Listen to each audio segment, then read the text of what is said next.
Welcome to Season 3 of the Amani Experience podcast. In this podcast, you will experience wisdom, advice, and stories from creatives all over the world. Your host is the award-winning Amani Roberts, who is a DJ, music producer, professor, author, and undercover gamer. On the show, we love to share the stories of creative professionals, especially people who have gone from the corporate life to the creative life. Once again, welcome to the Amani Experience podcast.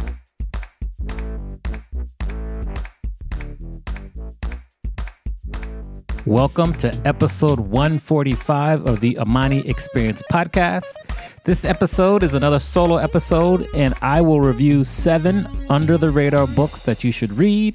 I'll try to give you some clips from each book from the author being interviewed or speaking about their book, and we'll review all 7 books. This podcast is sponsored by my book, DJs Mean Business. You can find it on all platforms where you buy books, whether it be Amazon, Barnes & Nobles. You can also get it for your Kindle, Apple Books, everywhere you buy a book, it's available. The Audible version is coming up at the end of this summer. I'm going to work on it starting in a couple of weeks. So check out the book. I appreciate it. If you want to reach me, you can email me, podcast@amaniexperience.com. Follow me on all the socials @AmaniExperience. And you can donate to the Patreon, patreon.com/AmaniExperience. Thank you very much for your support. To the show we go.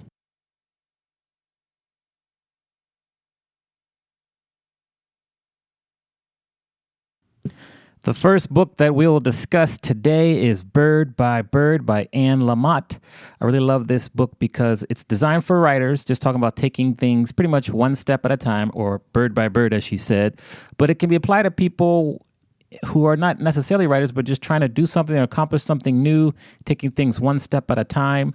I have a clip from Anne's TED Talk where she talks about the genesis of the name Bird by Bird and kind of what it means.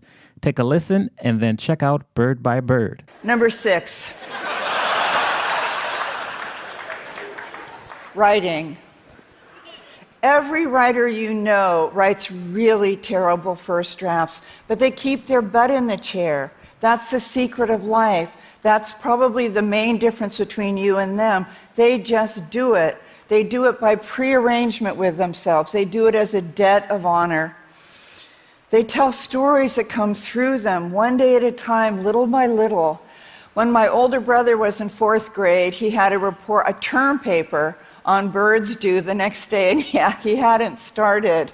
So my dad sat down with him with an Audubon book, paper, pencils, and Brads for those of you who have gotten a little less young and remember Brads.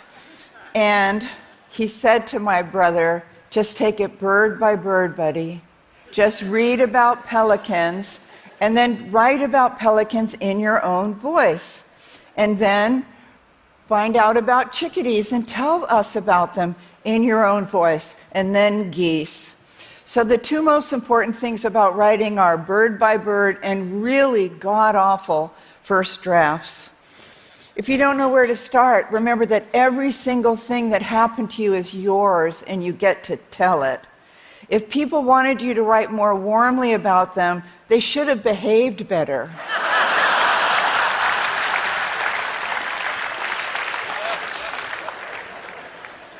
You're going to feel like hell if you wake up someday and you never wrote the stuff that is tugging on the sleeves of your heart. Your stories, memories, visions, and songs, your truth, your version of things in your own voice. That's really all you have to offer us.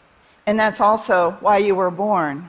The next book is Influencer by Brittany Hennessy. And I just love this book because when you hear her talk and you read the book, you understand that no matter what we do and how we share our lives on social media, we all have the potential to be an influencer.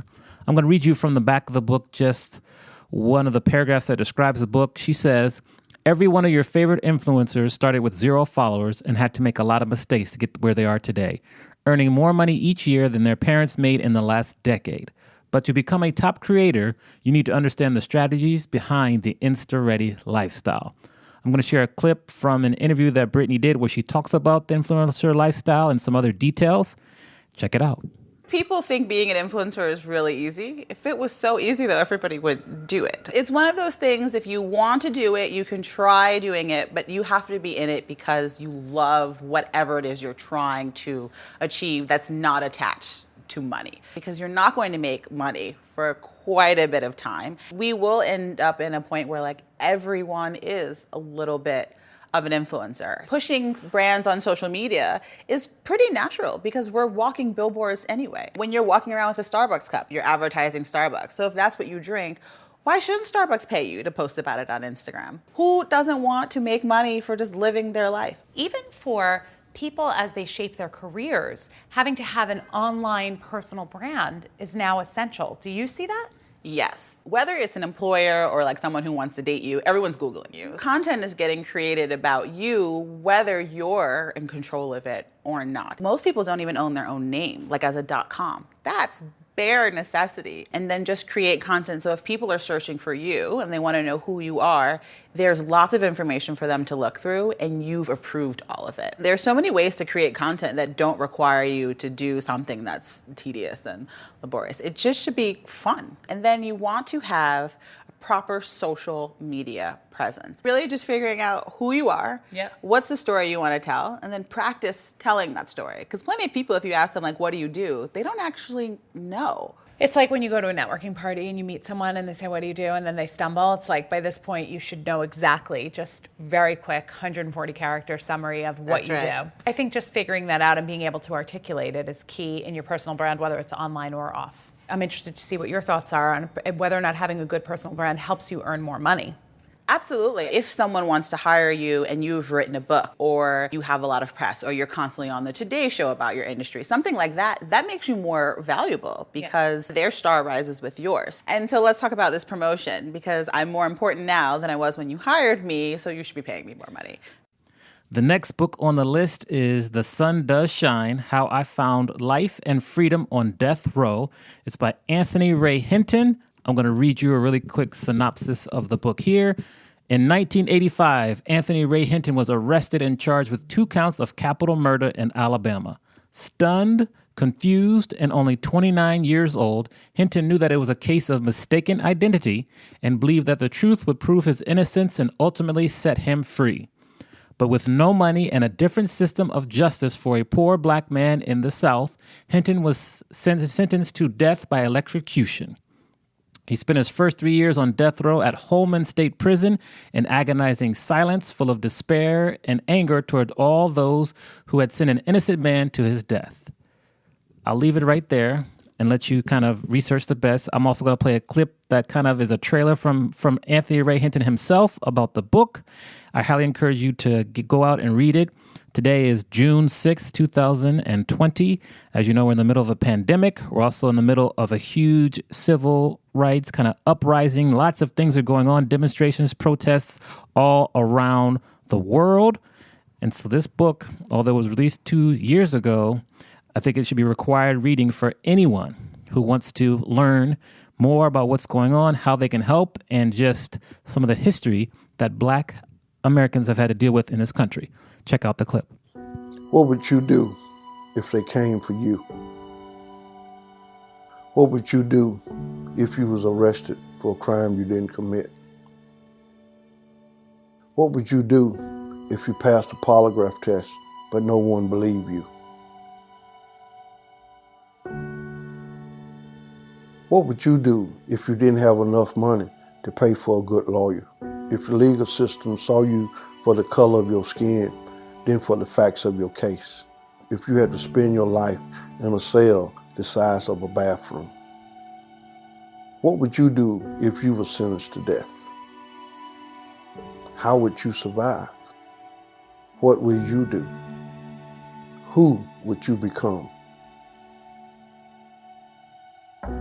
And what would you do after 30 years you finally set free?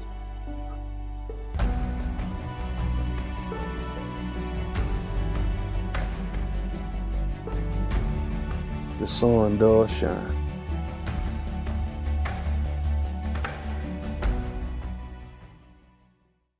Hinton has a quote in the book that goes like this that I love. He says, "If you have hope, you have everything." I just really love that quote. Our next book is Fear Is My Homeboy by Judi Holler. I first saw Judy at MPIWEC in Las Vegas, and just her presentation really caught me. I was really impressed. I then interviewed her for the podcast. I believe she was episode 85 on the podcast, and we got to work with her last year for her book release. She's just gotten to be a good friend and colleague, and I love her book, which is just turned 1 year old. Congratulations, Judy. And it's just really good. It talks about fear and getting over fear, and she talks about many things that maybe in the past we were scared to talk about, but she lays it out in such a smart way. I just really love the book. I think it's underrated. You should read it. It's bright pink too. I love the cover.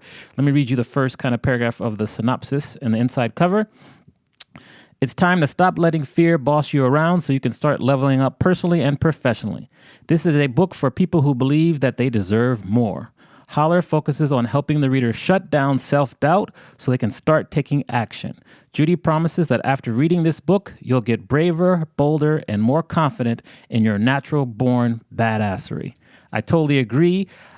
Judy has participated in our virtual graduation ceremony for Cal State Fullerton. She also dropped into my class for a quick virtual chat with them in mid-April. I'm going to play a clip from when she spoke to our class, and she shared, of course, her thoughts on fear, but she talked about hard decisions, easy life, easy decisions, hard life, and how that matches with fear. Check out this clip. I guess what I'm trying to say is innovation really kind of comes from the struggle. It's just your lens on it that will shape and determine your destiny, right? So another quote to remember now, and this is something I wish I knew in college: easy choices, hard life, right? Hard choices, easy life. Doing the hard work, which sometimes is having the positive attitude and seeing possibility, will earn you the comfortable life we all want. That's what we all want, is to graduate and to have a great life. But you've got to be willing to do the hard things required. And this is training. Look at it as fear boot camp right now. You are in training. You are learning how to embrace disruption, how to be uncomfortable and live to talk about it, and how to innovate and see things through the lens of possibility. And that will ride you out for so long in your life and in your career. And it's really the way improvisers think. Yeah. So I want you to share, and also anyone in class, if you have any questions, you can put it in the chat. I'll make sure we can ask Judy that. Can you share really quickly your fun story about when you went to try out to be an MTV video jockey? That's the great story, and how that helped you moving forward. Oh yeah, and that was all in that 2000, 2001 time frame, when my life was crazy. I was doing all kinds of stuff. And one of the examples of a way I was pivoting in this time is they were doing MTV back when they played music videos and everybody watched. They had these people called video jockeys, MTV VJs. They were like radio DJs, but for the TV, and they were badass, right? And so, I forget we're in college. Okay, you can curse, they're adults. Forgive me, everybody. So Downtown Julie Brown was my hero. I wanted to be Downtown Judy Brown. And they did this Wanna Be a VJ competition where you could go audition to be an MTV VJ. And your girl got out of her college finals. Like, I talked to all my professors. I was a radio television major. And I was like, okay, here's the thing. I want to go interview for this, but it's in downtown Chicago. I lived in St. Louis, and I'm going to need to miss a couple of my finals. Professors worked with me. We rescheduled things. I waited in line in the freezing rain, cold Chicago for most of the day. So I showed up looking real cute, and by the time I got in to do my read, I'm sure I looked a mess. And I did pretty good. And then I got all the way, so I made a couple of callbacks, and then I got all the way to the end and totally froze and completely bombed and got so nervous under pressure. And a lot of people would look at that as like a loss, like, oh my God, I failed, and how embarrassing. Like, what was I thinking? I looked at it as a massive win, because here's the deal. I learned I was 23 years old. I'm like, I can travel alone, by myself, book a hotel, eat dinner alone, go meet new people, stand in line, try something new, fail, pick myself up, do it again. And I think that was a big moment for me. And it really shaped my comfort level with taking risks, because I proved to myself this fundamental truth, and let this land and write this down and put this really big wherever you can see it.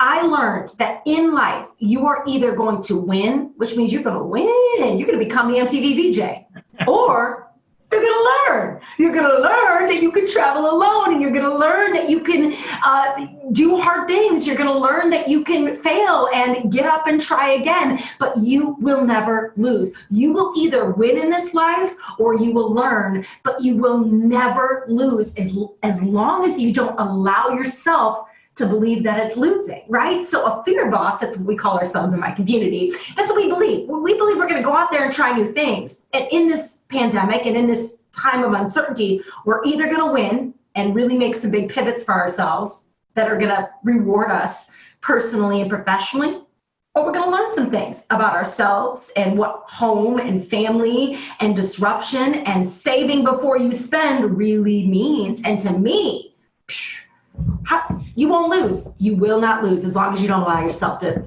view your life through that lens. You know what I mean? Yes, Judy, I know what you mean, for sure. Next book that we have on the list is called Overcoming Underearning. It's by Barbara Stanny. I have to give props to Colette Brandenburg, a previous guest of the podcast, who turned me on to this book. And I read a bunch of books about money. This one just continues to stand out for just the philosophy, talk about the mindset. Then it gets into some bits of strategy.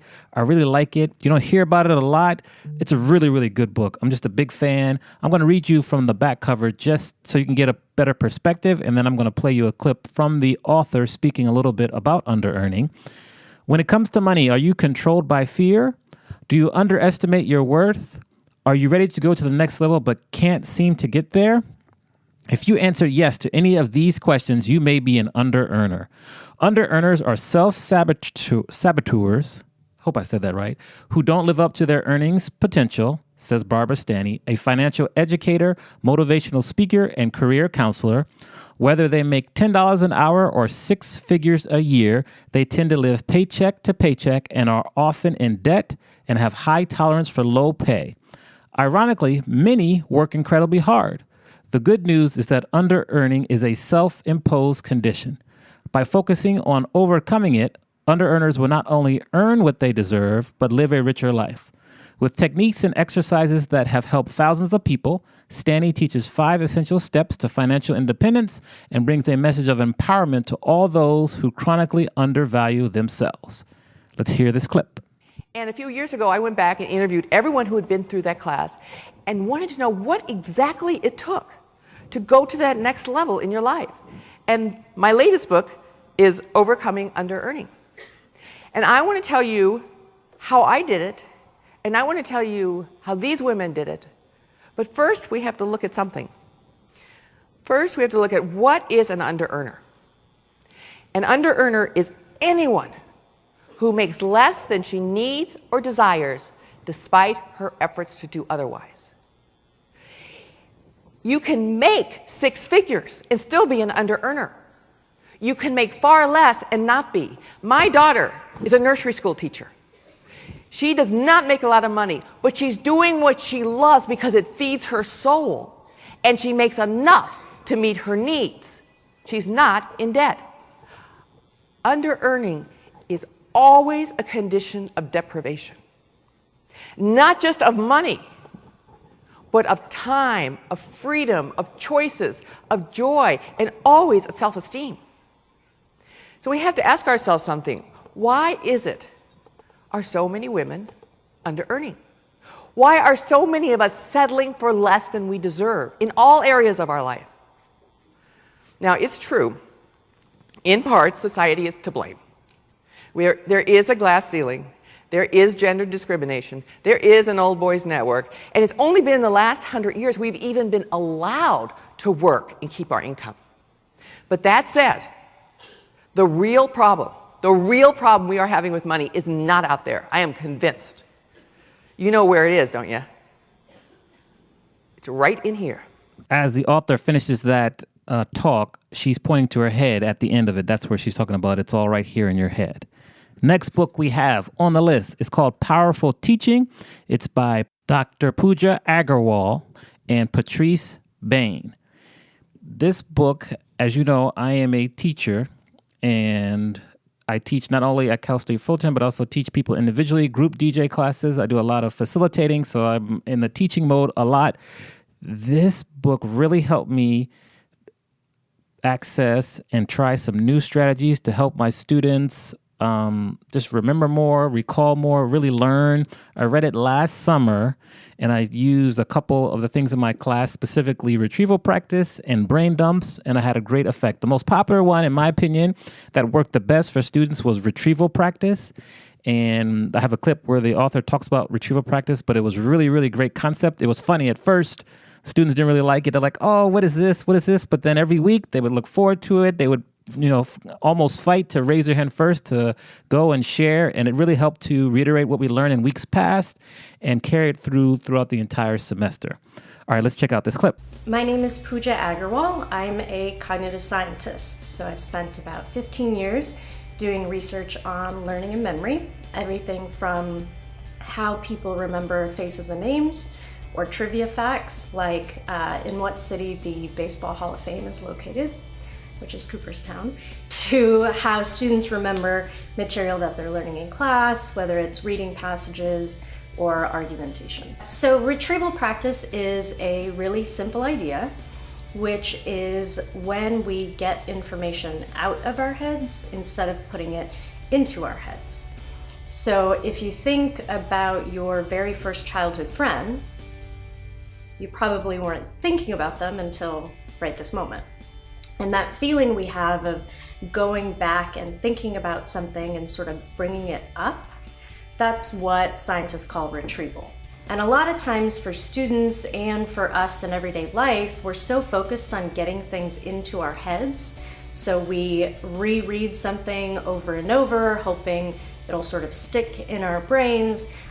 We constantly rehearse someone's name. So I meet someone new and in my head I keep saying Jeff, Jeff, Jeff. That's kind of trying to get information into our heads. As opposed to retrieval is when we get things out of our heads. So retrieval practice is simply practicing retrieval, doing it over and over by getting information out.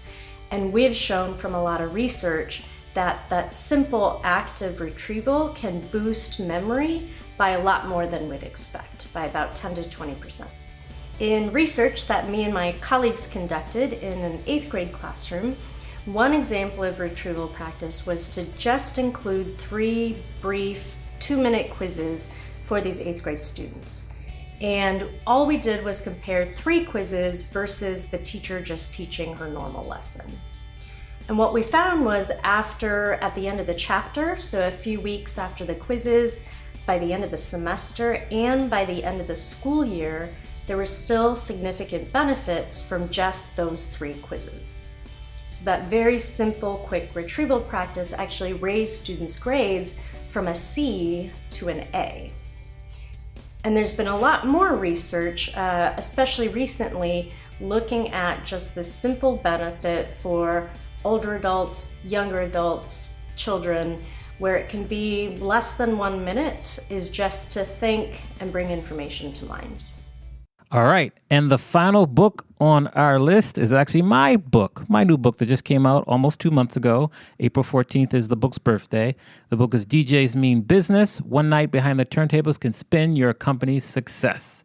So, of course, I love my book. I just think, and I've heard from people, unbiased people who read it that didn't know me, that it does give a very interesting perspective in terms of how a DJ set from 10 p.m. to 2 a.m., just the different time slots, whether it be 15-minute time slots, relate to growing a business. The parallels are pretty unique, so I'm really proud of it, and I want to share it with you. So I'm going to read you part of a chapter. This chapter is actually one of the more popular chapters. It's the troubleshooting chapter. So I'm going to read you a little quick, part of the book, and then, of course, you could pick it up and read the whole book as well. All right, 10:45 p.m. to 11 o'clock p.m., troubleshooting. The quote that I have for this chapter is, "The cure for the pain is in the pain," by Rumi. It's about 10:45 p.m. and things have been going well. All of a sudden, a turntable stops working or a speaker goes out. Now it's time to troubleshoot while the music is playing. The issue could be minor, something like you're playing on turntables and the needle gets dusty and stops working. That happens because you're using real record needles and there's dust around, and some turntables aren't as clean as others. Sometimes speakers will go out either in the club or in the DJ booth where you need your monitors. You'll need to fix it. You'll have to move around the DJ booth to figure out what is going on, but you can't let the crowd know something's wrong because you're still building the energy and you have to keep the music going at all times. That's the number one rule. The music can never stop. To fix this, you first slow down and follow the signal flow. 9 times out of 10, this will bring the issue to light and allow you to get back to running at the most optimal level. There are 2 good methods for aspiring DJs to practice fixing tech problems. The first is to completely disassemble your entire DJ set and put yourself on a timer for 5 minutes to get sound up on both sides, left and right, of the turntable or controller. The repetition of setting up the equipment will develop the habit of making signal flow a habit instead of an exercise.